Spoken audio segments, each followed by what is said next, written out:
Mana jigarida muammosi borlarga birodarlar, gepatiti bormi, jigar serroz bormi, jigarida tiqilmalar bormi, jigar qotishlar bormi? Mana zarpechak deyarli hamma bilsa kerak. Uy sharoitida bepul aytaman. 7-sentyabr. Mana domlaring tagida o'sib yotibdi birodarlar. Yantoqqa yopishib qolgan zarpechak deyarli hamma bilsa kerak. Bu birodarlar o'sha jigardagi virusni, gepatitni ko'zini uy oladigan giyoh hisoblanadi.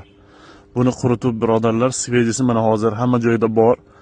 Svejisini topolmasanglar, bozorlarga borsangiz, zarpechak desiz, qurug'ini beradi. Bir choy qoshiqni 200 gram qaynab turgan suvga damlaysiz. Yarim soat 100 gram ertalab, 100 gram kechqurun iste'mol qilsangiz, xudo xolasa jigardagi barcha muammolaringizni oladi. Gepatit bo'ladimi, jigar qotishlar bo'ladimi, jiravoy gepatoz bo'ladimi, qorindagi shishganlar, qorindagi suv yig'ilib qolganlar, atyoklarni haydab beradigan xususiyatga ega. Bundan tashqari birodarlar, kimgadir oyog'ida shipora bo'lsa, tovon tagida shiporalar bo'lsa, mana shuni ezib turib oyog'ingiz tagiga boylasangiz, xudo xolasa shiporini davolaydigan xususiyatga ega. Abu Ali ibn Sino bobomiz tibxonlarda maqtab o'tganlar bu giyohni. Kitobdan olib aytayapman, do'stlaringizga jo'natmang, xudo xolasa foydali bo'ladi. Jigardagi barcha muammolarga, oyoqdagi shiporaga yaxshi. Peshob haydovchi birodarlar, oyoqdagi shishlarni, qorindagi suv yig'ilib qolganlarni juda haydashga yaxshi yordam beradi. Uy sharoitida do'stlaringizga jo'natib